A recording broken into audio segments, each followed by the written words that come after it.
Hey guys, I'm from Team Soulforge here, and this is my explanation and combo video for my Tachikaze premium deck. If you'd like a deck profile, I'll leave a link in the description. In that video, I'm just running through the deck and showing you what cards are in it. This video, I will be briefly going through the skills, telling you my reasons for my choices, and I'll be showing you a few combos for the deck if you would like to play it yourself. So, without further ado, let's get into this. Okay, so to start with, we have Dragon Egg. It's the only GB1 skill. When it's retired for the effect or cost of a vanguard with Engorge, you CB1, put him into the soul, check top 4, and put 2 units with different names onto the board, and you put the other 2 into the deck, into the bottom of the deck. The reason I use this guy is he is I use him for my first Engorge target. Never is an Engorge unit, so having him as a starter actually really helps kind of get more board presence. If I have to retire the board because I haven't got enough gauges, which is highly improbable in this deck. But it is possible if I don't have enough gauges to kind of like get the 5 gauge for the restand. I can retire units, and this guy gives me two units to bring out. This guy gives me 2 units to bring out, and so I've still got targets apart from the vanguard to actually attack with. But you're more than likely not have to actually do that, because usually by the time I've got up to grade 3 and I've gone into Never Rose, I've got the gauges to restand. Little tip that I got from Connor. Hey bud, how you doing? Don't put any gauges on this guy when you're beginning. Don't put any gauges on this guy unless you have to. And hope for a Zandi so you can move the gauges off him, because once he's engorged, when you engorge him, you can't use the gauges from him. So you can't engorge him and then use the gauges under him as the cost for the restand. Yeah, so that's something that I've actually kind of found out. Yeah, I would like to pass on to you guys. So yeah, he's a really good alternative for Dragon Egg. If you're not really wanting to use Dragon Egg, there are a couple of other options. One of which being Baby Kamara. In which case that is just for a CB1. You call out a grade 1 and it gains 3,000 power from Kamara. Is the other option, but I actually decided to go for this because it gets 2 other units, so it actually helps out much more than any other of the old school starters. So going on to the main units, Opti, I have gone for 4. I've gone for 4 Opti for maximum gauges. And with him, he's on ride or on attack of the vanguard. You can put the top card of your deck as a gauge. Just as a clarification, when you're going for Opti on ride, and you're using Excel 2, the marker takes priority for when you're going for the skills. The marker comes out. The marker activates first, then the unit. So you draw a card from the marker, and then you put a gauge under. For Opti, it's not the other way around. Just so you guys know. I mean, why I use him is maximum gauge potential, like I said. And he's the one unit that you're wanting to go into on your rides. So that's that. Dark Rex. A really good card for this build. This is actually an alternative. The main actual card that would be used, and I will be using once I've got got the second one, is actually Anger Blader. This is a good alternative though. For his skill, for when he's in the drop zone, if you're a grade 2 or greater, you can either call or ride him. And while he's on the board, regardless of when he attacks,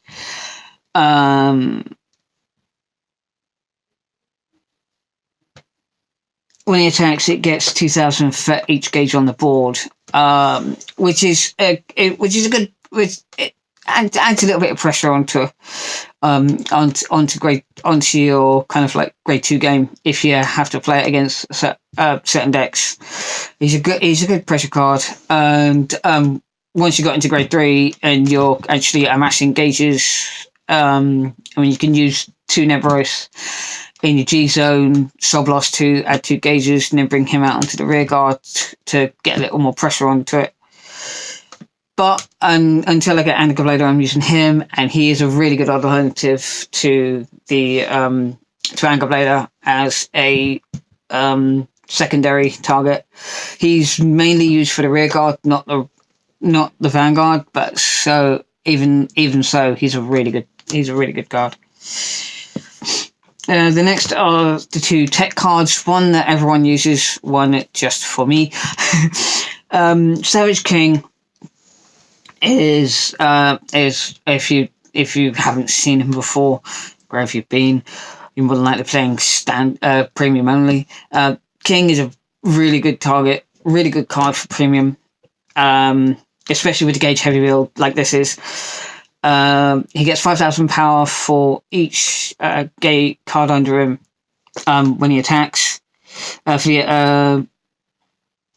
during your turn, and when he attacks a vanguard, you can put all gauges onto him. And alternatively, you've got mercenary. You can't be normal ridden, and if you haven't got a unit with a gauge in the same column as him, he can't attack. That doesn't mean he has to be boosted, but as long as there's a unit behind him that has got a gauge, he can attack. It could even be a Zandi that's giving itself a gauge, or I don't run it in this deck, but Blytox. You could even have that behind it just to make sure he can attack. And the main reason I use this is the utility. I mean, most people don't understand the utility of Mercenary. Mercenary was effectively designed for premium. For premium decks because of stand triggers.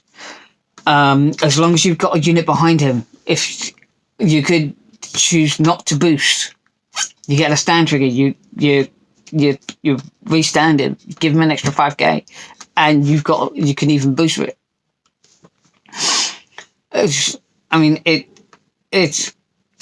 It's not, people don't really understand the utility of this, but I understand him because you restand him. He's a very good pressure card, especially at 27 on a rear guard. And by the way, never put him on an XL. He can't attack even if there's a gauge on him. A column is the 2 squares on your side.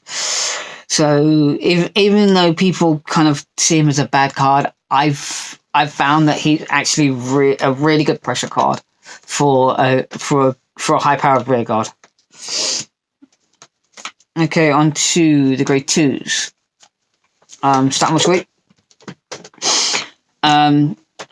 Basically, he attacks. He gets a gauge once per turn, and he gets 5,000 for each gauge. And when he gets 3, he gets resist.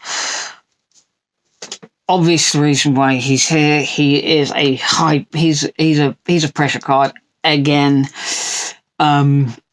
Gets more gauges under him, the bigger he gets. Granted, you can drop his power a little for the restand, but it's a really good card to kind of like end on. because if you don't attack with him before Neveros, you're definitely going to attack with him after. Maximum pressure, maximum potential. Megarex, pretty much the same reason for sweep. You can amass gauges onto him because he, even though he takes a CB to add a gauge, there are other cards that can give gauges to him.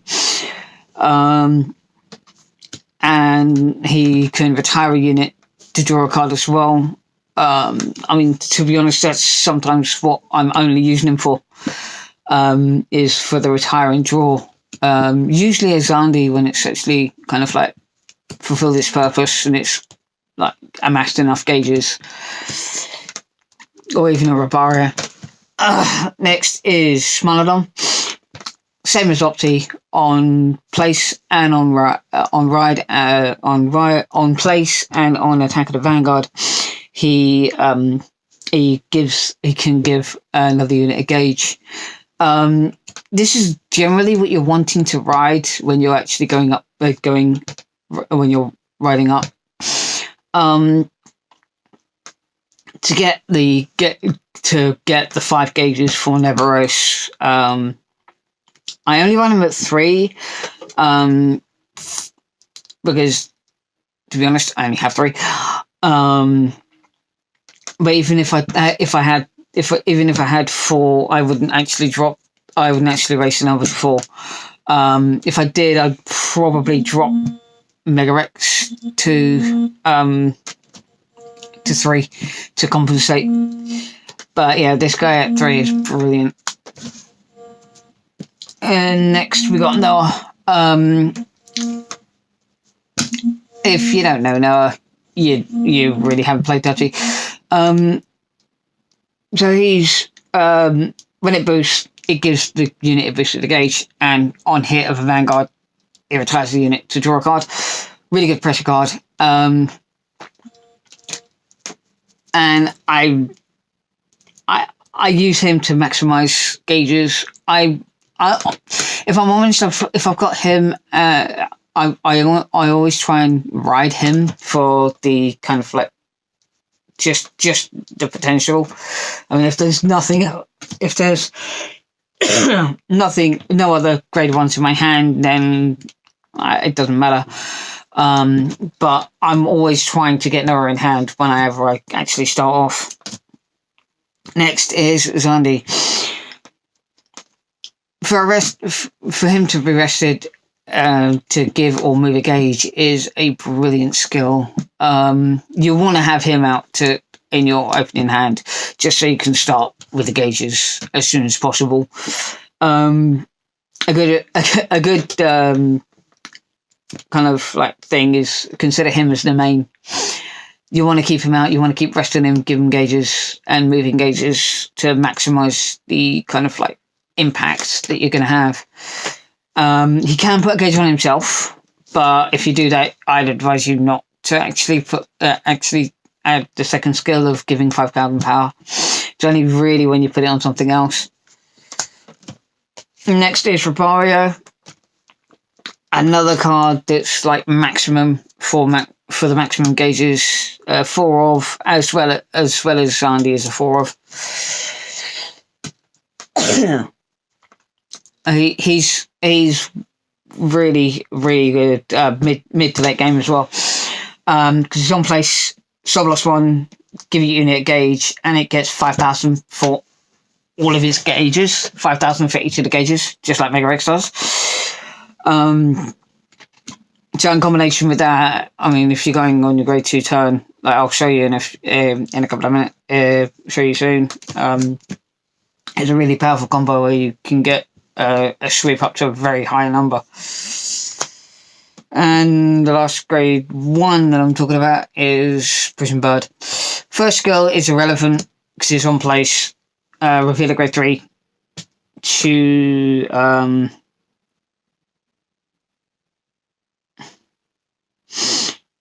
reveal a grade 3, search for deck 3 Gaia. I don't use any. I've got no guys in this deck, so that's kind of useless. But it's when you pitch him for stride, you can pitch him as a grade 3. this guy and Deathrex are currently the only two cards that you want to pitch for a stride. I mean, it's the others can be used, but you want them more on the rear guards than anything else. So having a couple of Prison Bird actually really does help.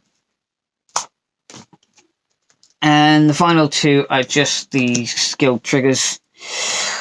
They use the gorilla, or as Harry likes to call it, the chicken. So when the vanguard attacks, put it in soul, draw a card, gains 5,000. The vanguard gains 10,000.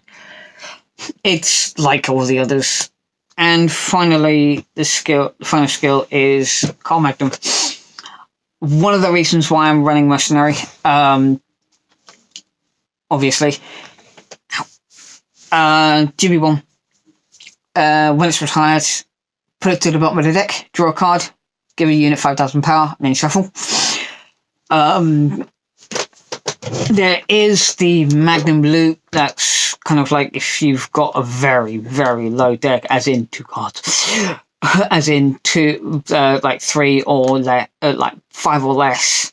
You can just constantly keep draw. If you can draw like right over it, it gets retired. Put it to the bottom, shuffle, and you can continually just get this because you ride a Magnum over a Magnum, and it's like load, reload, and like you just keep going until you want to stop, you know. But yeah, really good skill, and it's one of the reasons why I really love this deck. And just going on to the G zone very briefly before we go into the combos.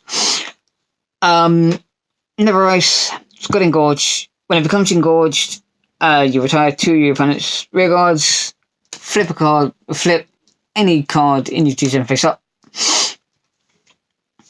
and then you get rid of 5 gauges or rear guards to restand him. And while he's face up in the G zone, once per turn, you can Soul Blast 1 and place a top card as a gauge. And if you do, the unit can become engorged if it has the engorge skill. Your obvious go-to. I will normally just unflip one for the first Neveros. I'll unflip a Neveros. For my second, I'll unflip something that I'm not liable to use. Normally a Sea Breeze. By the time I've got to it, and there's reasons for this otherwise. And I'm running 4 because, like, yes, running the 3, you've got a high chance of winning with 2 nebs, but if your opponent can survive the second, it's a good reason to have a third. Because they can survive 2, they're not going to be able to survive a third. They're going to expend their hand twice. Next is Dynast, an alternative to Neveros if you haven't got the numbers. Another engorged target. When it becomes engorged, you choose one of your units and retire everything in that column. Anything that has resist still is removed because it doesn't target your opponents. You're targeting your own and retiring that column. And it's also got a GB3 skill, which is if it retires a unit, and when your rear guard is retired by this unit, you can counterblast 1 and call that card to the rear guard, and then it gets the called unit gets 3,000. With that skill, I have to remind you, I'm just going to say this. It's not CB1 to get everything back. You need to counterblast for each unit you want to bring back. But in the case of stuff like Cole Magnum or if you end up getting rid of Tyranno, you will, to be honest, you don't want to bring them back. You want to activate the skills of those. And also, as a side note, this card actually does get a counter charge as part of its skill to retire the column. But you have to actually activate that skill in full before anything else. So you, if you do retire your Tyranno with it, you need to have, and you've got no face-ups, you can counter-charge, then you can use the other guy to counter-blast and actually call some units out. It's a good alternative. Devastate. An alternate finish. It's another Ingord unit, so it can still trigger. It's all of my Tachikaze vanguards are all my Tachikaze strikes are Ingord units. So whenever it comes engorged, you CB1 and unflip a copy of itself, and you choose one unit, 2 units for each face-up card in your G zone, and retire those units and draw a card. If you retire 3, it gets 10,000 power, +1 drive, and +1 crit. So it's a really good powerhouse as a really hard push. Being able to gain an extra crit, being able to gain the extra crit is good. Being able to get an extra drive is even better. On top. Next is Gilgal. If you don't know, for this, it's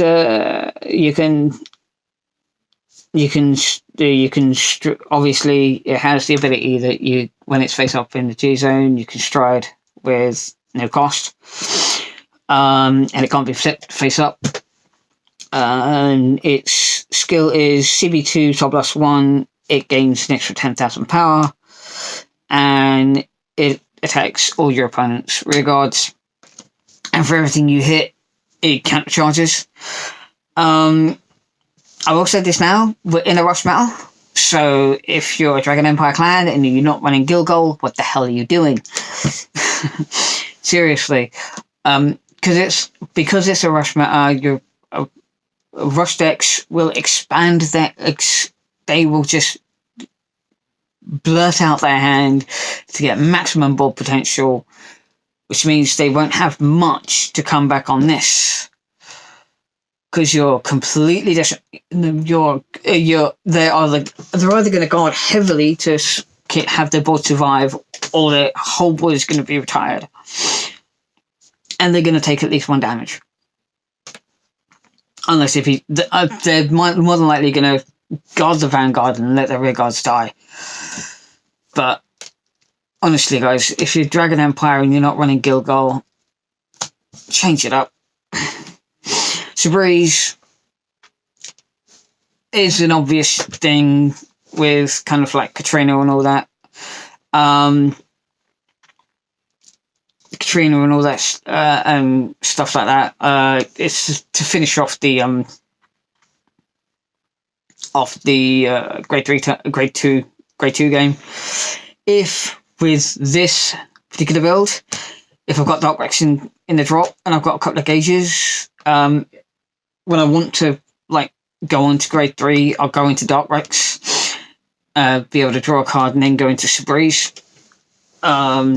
which is actually which is a unique thing, because it's a CV2, because it's an axe skill, you can do it anytime, so it's actually really good. And on to the G Guardians primer. When it's placed, it's a GB1 skill. On place, unflip a G Guardian, and it gains 5,000 power, 5,000 shield for each of your open rearguard circles. It's a really good skill when you've got an empty board. Usually after a Neveros turn, after your second Neveros turn, with playing this, you are likely to have like open rearguards. But it's actually one to actually use against certain players. There are still kind of, if you're going against generic army or stuff that retires or binds your fields, and you've got their rear guards, he's really prime. Next, Ganga, the one I've got at 2. His skill is actually really, really fun. You retire a unit and choose 2 of your units that, if they are retired this turn, they would return to hand. There are times when primer's not high enough, but if I've got 2 G guards, if I can double G guard, I will think, okay, what card will I need in hand for my next turn as like something I can actually utilize, and I'll just say, okay, I'm going to choose that to bounce. I'll use Ganga, or retire something, choose that to bounce. Then my second Ganga, I'll retire that, but because the first Ganga said I could bounce it, it comes back to my hand, and I've got an extra 50,000 on top of my vanguard. It's a really good play. The final 3 are the career elementals. Dismal is there for kind of like going. It's obviously a protective play, and sometimes actually it's if used right, Dismal can be a strategic way to force your opponent to attack. So you've got a sweep with a shit ton of gauges, and they're not wanting to give you damage because obviously you can go off with certain skills, and they go to attack the rear guard, and they've got a shit ton of like G guard, can't attack me. G guard, protect G guard to protect him, and then just put his skill onto it. So there's no point in him attacking the other rear guard. It's a really fun skill. Colburn for those decks that have huge hands, such as OTT, Bermuda. And Ractome is actually kind of a recycler. It's draw and discard, so it actually helps with the Dark Rex plays and a few other things. Okay, so on to the combos. Okay, guys, so this is the first of the few combos. I'm just going to go through kind of like riding up. This is to be honest, this is the optimal kind of play that you want for riding up. First of all, you ride this and bring out your Torano in the back row. And then what you'll do is you'll get Zandi, use his skill to give himself a gauge. Just checking what it was. There we go. And then you'll pass your turn over. Obviously, you'll want to take damage, so instead of 1 or 2. Oh dear. Next, you ride up to Turbo. Right, Smilodon. Gauge onto Zandi. And obviously, then you have sweep. And you use Zandi's skill to put the gauges on to him. Counter blast 1, giving him an extra 5. That's just done. So, an extra 5, so he's now got 5, 10, 15,000. Yeah, and you would swing the Smilodon, hoping for a trigger. Oh, look, we got it. Your opponent more than likely no got this, so it's crit here, power here, so an extra 10. So sweep is now live, and he's currently on 5, 10, 15, 20, 39. Maybe with a crit.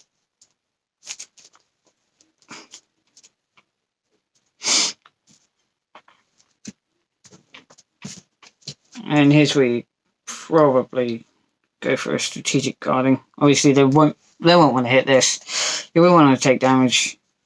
And usually, you'll probably just guard maybe once, making sure you take a couple of damage for maximum health. 1 damage would be the best, actually. With the cards I've got in my hand currently, current cards in hand is best you just guard once. More than likely take 2, possibly 3 damage, taking you up to 5, but that's a big risk. And then on your next turn, because you go in a second, you get Opti.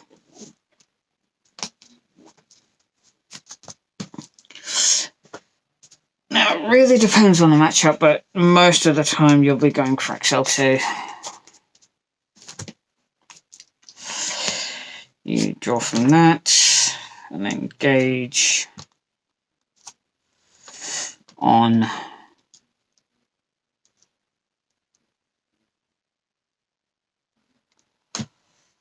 zombie. Gauge on sweep, actually. And then, obviously, pitching Dark Rex for your stride, which is him.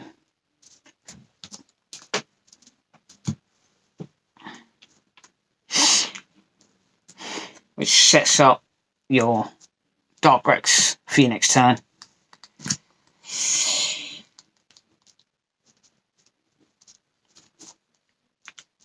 So, Zandy, +1 gauge to sweep, +1 gauge to himself. No, +1 to sweep, using his skill. So that means he's got an extra 5. So this is what, 35, that's 44. So you'd swing with him first, then you'd attack using this for engorge. Here's your 5 gauges. Not too bad. So he'd restand, but then you got another skill to put salt, and 1, 2, 3, 4. Oh, damn, that's bad. So in this case, you would have to probably bring out a magnum for a target, and I have to go for an archway for that one. And let's just shuffle it up.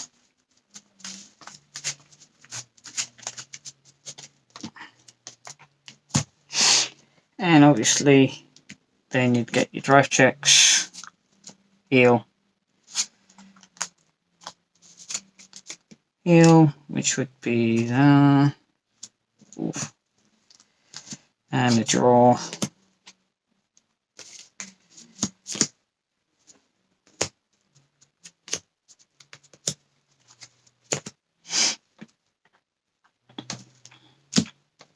Then it'd be nice down with a boost.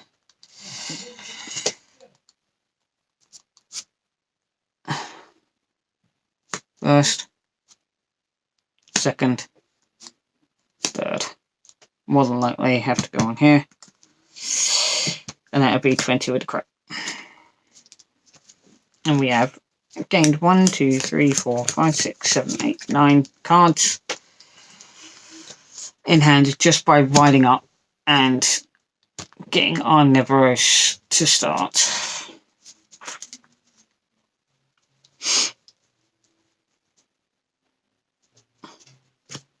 That means on our next turn we have a lot of cards to guard with, including 2 PGs,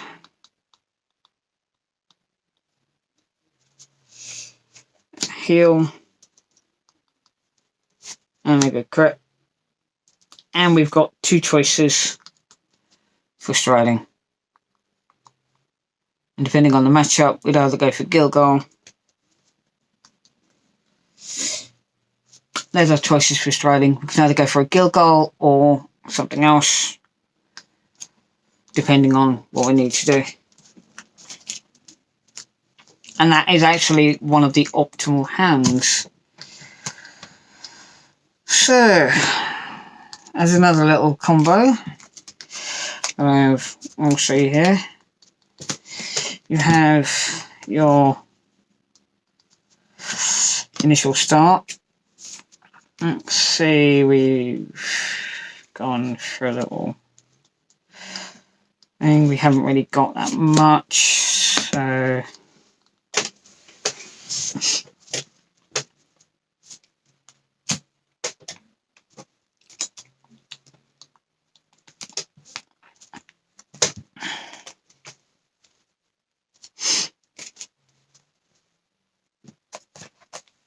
just set up for the next.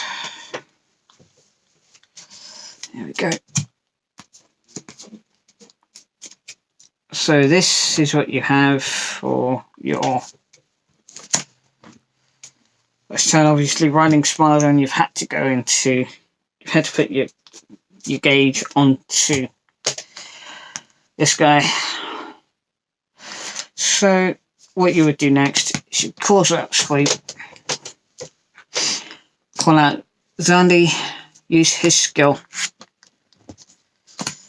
and you've obviously got at least damage, so you'd counter blast that, give him an extra 5k, so he's now on 10, and then you'd call Rabario out, getting your Soul Blast off, and giving another gauge, giving him an extra 50, so it's 10, 25,000. So there's 30,000. It's 39 in just 3 gauges. Nice little combo for when you're actually starting off.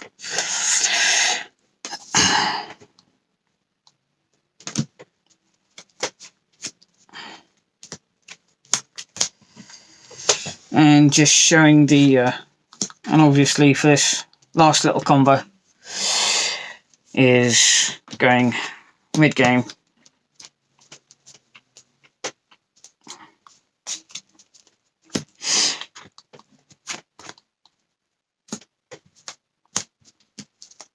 This should more than likely be for your second stride.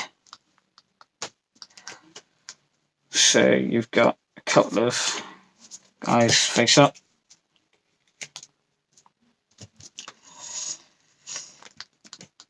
And you've got enough cards in your soul for 2 gauges onto a random unit. It's 2 gauges onto a random unit. And then you'd bring out for that, just by removing the gauges, you'd just bring this guy out. And then you've got a decent amount of, you'd obviously bring him more than likely out here. And you've got a decent number of chances to kind of get things out. It's this deck is really, really good for high pressure stuff. Another little combination is with Coal Magnum and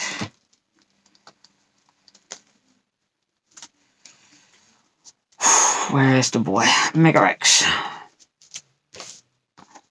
Coal Magnum and Mega X, or even Magnum and Noah. Him in combination of one of these two guys, you're drawing 2 cards, giving an extra 5,000 power to a unit. So that on hit, you retire your Magnum. Once you've got your stride off.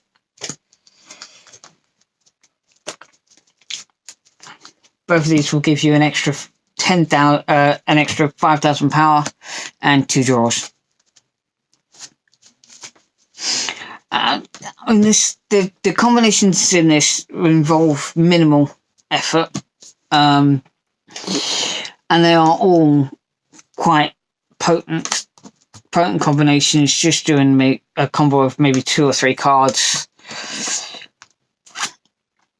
even using him as your engorge target is actually pretty potent. So yeah, that'll be what we have for this. If you have any questions on other things about this deck, just ask me in the comments, and I'll see if I'll actually do my best to answer you. But for now, I will just say thanks for watching, and I will see you in the next one. Bye.